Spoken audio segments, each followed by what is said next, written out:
નમન હો એ મહામાનવને જેમનું નામ જૈન શાસનમાં સુવર્ણ અક્ષરોમાં અંકિત છે, આચાર્ય શ્રી હીર વિજય સુરીશ્વરજી મહારાજ.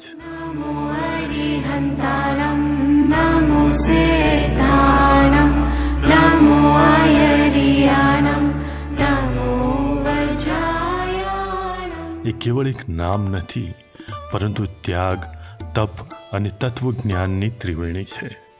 આ એ મહર્ષિ છે જેમણે જગતગુરુનું બિરુદ ધારણ કર્યું, જેમણે અકબર બાદશાહના દરબારમાં અહિંસાનો ધ્વજ ફરકાવ્યો અને હિન્દુસ્તાનના તખ્ત પરથી 6 વર્ષ સુધી અમરી પ્રવર્તાવી જીવદયાનો યુગ સ્થાપિત કર્યો.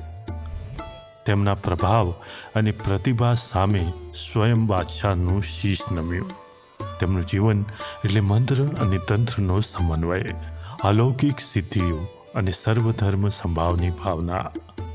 તેમણે શ્રુત જ્ઞાનની અખંડ જ્યોત પ્રગટાવી અને અનેક જીવોને સંસાર સાગર પાર ઉતરવાનો રાહ ચીંધ્યો. આજે પણ તેમનો અણમોલ વારસો શાંતિ, સદભાવ અને સદાચાર સૂર્યના તેજની જેમ સમગ્ર વિશ્વને પ્રકાશિત કરી રહ્યો છે. ધર્મ અને સત્યના મહાન ઉદ્ધારકને કોટી કોટી વંદન. આવો આ વિશે વધુ જાણીએ કવિ રાહુલ તુરી પાસેથી. નમસ્કાર મિત્રો, પાલનપુરની પાવન ધરતી ઉપર બિરાજમાન શ્રી પલ્લવ્યાજી પાર્શ્વનાથ ભગવાન વિશેની માહિતી પ્રિય કવિ પાલનપુરી પાસેથી આપણે મેળવી અને એ સંદર્ભે ઘણું બધું આપણે જાણ્યું. મિત્રો, આ શ્રેણીમાં આ જ મંદિરથી જોડાયેલા અને બરાબર મંદિરની સામે જ અત્યારે જેમનું ગુરુ મંદિર બનાવવામાં આવ્યું છે એવા આચાર્ય શ્રી હીર વિજય સુરીશ્વરજી મહારાજ સાહેબ, કે જેઓને જગતગુરુની પદવી મળેલી, એ કેમ, ક્યારે અને કેવી રીતે મળી, આ વિશેની માહિતી અથવા આ વિશેનો ઇતિહાસ શ્રી નરેન્દ્રભાઈ પ્રીતભાઈના ધર્મપત્ની પાસેથી આપણે સાંભળીએ. જૈન ધર્મમાં ખૂબ જ આસ્થા ધરાવતા અને ખરેખર જૈન ધર્મના સંસ્કારોનું જે સિંચન એમનામાં થયેલું છે. અમને તો મિત્રો વારંવાર એમનો પ્રેમ મળતો રહે છે, એમના આશીર્વાદ મળતા રહે છે, પણ આ સંદર્ભે આચાર્ય વિશેની માહિતી એમના મુખેથી સાંભળવાનો એક લાવો છે. મિત્રો, તો માતાજીને વિનંતી કરીશ કે આપ આચાર્ય વિશે માહિતી આપજો. આચાર્ય હીર સુરીશ્વરજીનો જન્મ પાલનપુરમાં અત્યારે જે પલ્લવ્યાજી પાર્શ્વનાથનું દેરાસર છે એની સામે જે અત્યારે ગુરુ મંદિર બન્યું છે તે જ ઠેકાણે થયેલું. તે ઠેકાણાને જૂનો ઉપાશ્રય તરીકે અત્યાર સુધી હતો. એ પછી જયારે નવીન દેરાસર બન્યું ત્યારે એને પણ ઉતારીને પછી ગુરુ મંદિર એ પછી બનાવવામાં આવ્યું. દેરાસરનું કામ પૂરું થયું એ પછી મુંબઈના ભક્તોને એમ લાગ્યું કે આપણે ગુરુજીને પણ ન્યાય આપવો જોઈએ, એટલે ત્યાં આગળ ગુરુ મંદિર બનાવવામાં આવ્યું. એમનો જન્મ અહીંયા અને કાળ ધર્મ પામ્યા સૌરાષ્ટ્રમાં ઉના. એ કાળ ધર્મ પામ્યા ત્યારે ઉનાળાની ઋતુ નહોતી, ભર શિયાળો, પણ તે છતાંય એમ કહેવાય છે કે ભર શિયાળે ત્યાં આગળ બધા આંબા મોહર્યા હતા અને કેરીઓ આવી ગઈ હતી. અને એ કેરીઓ અકબર બાદશાહને મોકલવામાં આવી હતી. એટલે અકબર બાદશાહે પૂછ્યું કે આવું કેવી રીતે, અત્યારે એમ કે આંબાની સિઝન નથી અને કેરી, તો કે ના, તો આ ગુરુદેવ કાળ ધર્મ પામ્યા અને એનો પ્રતાપ છે. એટલે ખરેખર એ કેટલા અદ્ભુત ગુરુ હશે. અકબર બાદશાહને કેવી રીતે એમના વિશે શ્રદ્ધા જાગી એ વિશેનો પણ એક ઇતિહાસ છે. ચંપા શ્રાવિકા નામના એક શ્રાવિકા હતા, 6 મહિનાના ઉપવાસ કર્યા હતા એમને, અને એનું તપનું ઉજવણું કહીએ એનું સરઘસ જઈ રહ્યું હતું અને રાજા ઉપરથી ઝરૂખામાંથી દેખતા હતા.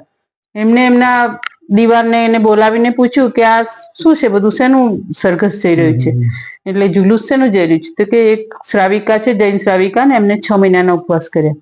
એટલે કે 6 મહિનાના ઉપવાસ એટલે શું ખાઈને કર્યા? તો કે કંઈ ન ખાય, તો પાણી પણ ખાલી સૂર્યાસ્ત થી સૂર્યોદય સુધી જ પીએ, પણ પછી કંઈ ન ખાય. તો કે હું તો એવું માનું જ નહીં.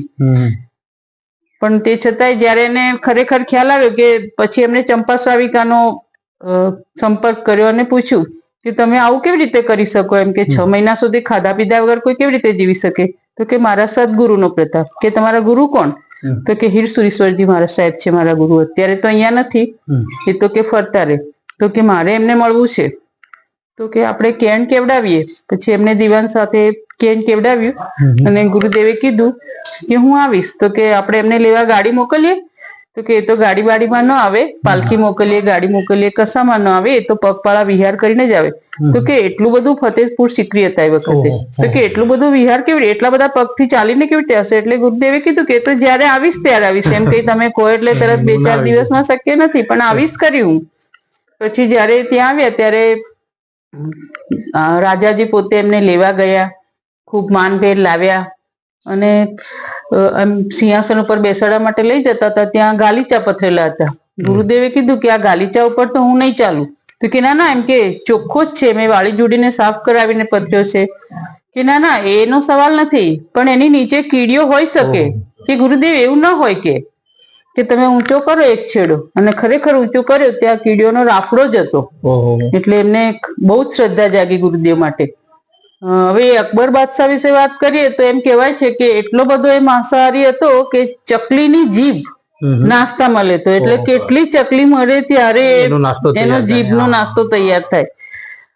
ગુરુદેવે એને પ્રતિબોધ આપ્યો, વ્યાખ્યાન બધું કર્યું. એ પછી ગુરુદેવે રાજાજીએ પૂછ્યું કે હું તમને શું આપું, ઉપહાર શું આપું? એમ કે જીવદયા. તમે જીવદયા પાળવા માટે શું કરી શકશો એમ કહો. તો કે પહેલા તો કતલખાના બંધ કરાવો. એટલે એમને પર્યુષણના 8 દિવસ તો નહીં, પણ 12 દિવસ કતલખાના, 8માં 4 દિવસ ઉમેરીને 12 દિવસ કતલખાના હંમેશા માટે બંધ કરવાનો એક તો કર્યું. એ પછી જ્યાં જ્યાં તીર્થ સ્થાનોમાં વેરો લેવાતો હતો, પહેલા વેરો લેવાતો હતો, એ બધો વેરો પણ બંધ કરાવી દીધો. આ રીતે એમને સમાજ ઉપયોગી કાર્યો કર્યા. અને રાજાજી એટલા બધા પ્રભાવિત થયા કે પોતે જીવ્યા ત્યાં સુધી ગુરુદેવના દર્શને પણ જતા અને ગુરુદેવનું ઘણું માનતા, અને પોતે પણ માંસાહાર ને બધું લિમિટમાં લાવી દીધું એમ કહીએ તો ચાલે. સાચી. હું વારંવાર કહું છું મિત્રો કે સંતને સંતપણા નથી મફતમાં મળતા. આ સંતત્વનો પ્રભાવ છે, એના તપનું તેજ છે.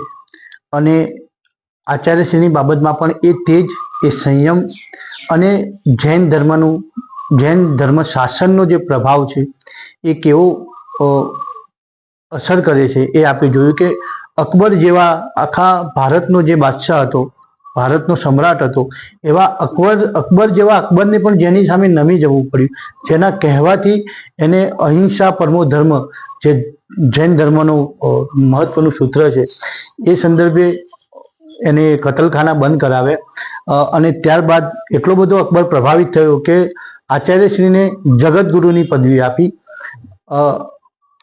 પાલનપુર માટે, પાલનપુરની ધરતી માટે અને ગુજરાત માટે હીર વિજય સુરી જેવા આચાર્યો થવા, આપણને સાંભળવા, અને આટલા વર્ષો પછી પણ એમના જે આશીર્વચનો હતા એ આ વિડીયોના સંદર્ભે આપણે સાંભળી રહ્યા છીએ. તો મિત્રો, આવો આ પાલનપુરની ધરતીમાં વલ્લભયાજી પાર્શ્વનાથ ભગવાનના દર્શને, અને ખાસ તો આચાર્ય શ્રી હીર વિજય સુરીશ્વરજી મહારાજ સાહેબના દર્શને અહીં આવ્યા પછી આપને જે અલૌકિક અનુભૂતિ થશે એ બહુ જ આહલાદક છે મિત્રો. અમે આ વિડીયોના માધ્યમથી આપને એ દર્શન કરાવીશું. માતાજી આપણને એમના વિશે માહિતી આપી એ બદલ એમનો ખૂબ ખૂબ આભાર.